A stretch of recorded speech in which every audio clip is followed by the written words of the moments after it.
Effectivement, les conseils de Khalifa Sall et d'autres prévenus dans cette affaire-là avaient saisi la Cour de justice de la CEDEAO pour faire constater, avait-il demandé, la violation des droits de l'homme massive dont ont été victimes leurs clients.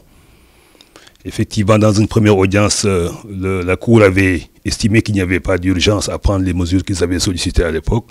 Et s'agissant maintenant de la décision qui a été rendue sur le fond, la Cour a constaté un certain nombre de violations, bien que nous n'avons pas aujourd'hui la décision dans ses motivations. Nous pouvons quand même retenir dans le dispositif que la Cour a retenu un certain nombre de violations qu'il estime avoir été faites dans le cadre de cette procédure-là, et elle a condamné l'État du Sénégal pour ce faire.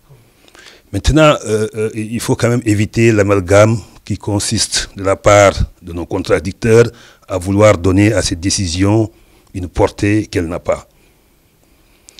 La Cour de justice de la CEDEAO est une cour chargée d'harmoniser la pratique de l'état de droit dans nos pays, autant que possible.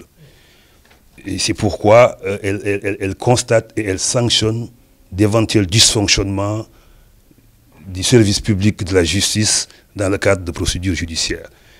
Dans l'affaire qui nous oppose au maire de la capitale, ces avocats avaient soulevé 18 chefs de demande auprès de la Cour de justice.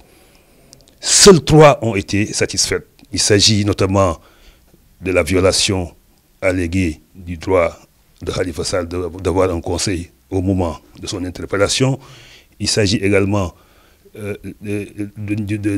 la Cour a constaté qu'il y a une violation arbitraire, qu'il y a une détention arbitraire à partir du moment où il a été proclamé député et qu'il n'a pas été libéré immédiatement malgré son immunité. La Cour a estimé que pendant toute cette période-là, il s'agissait d'une violation, d'une détention arbitraire. Et d'une manière générale, la Cour a estimé qu'il ne s'agissait pas d'un procès équitable.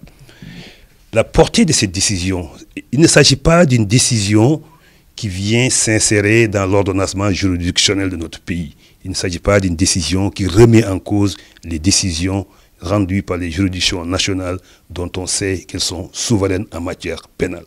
Cela, nos contradicteurs le savent parfaitement.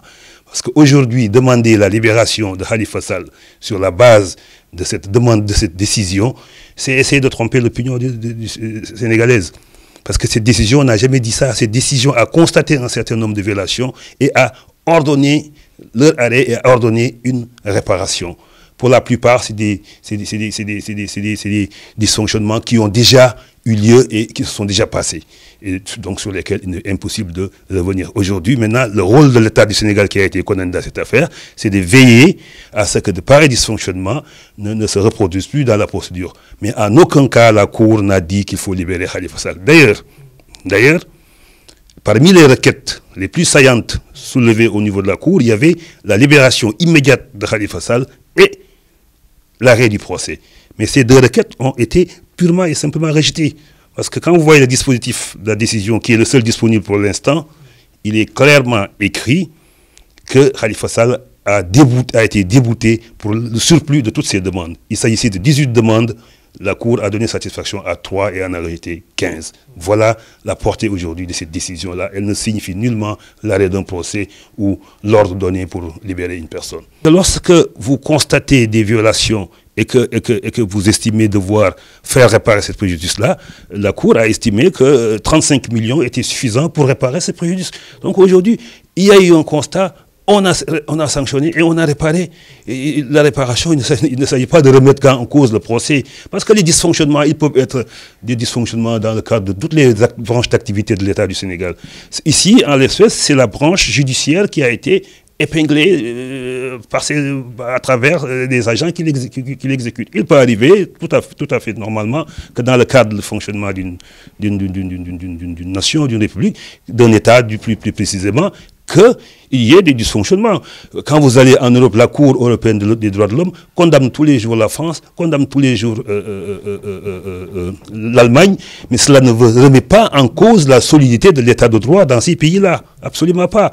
Mais dans le cadre d'un fonctionnement de l'État qui est un fonctionnement assez complexe, assez gigantesque, il peut arriver que certains agents fassent des dysfonctionnements, qu'il y a des dysfonctionnements, ça arrive. Et dans ces cas-là, ils sont constatés et on demande leur réparation et on condamne par une réparation. Je pense, à mon avis, cela ne relève pas exactement de moi parce qu'il s'agit de la condamnation qui concerne l'État du Sénégal en tant que structure étatique.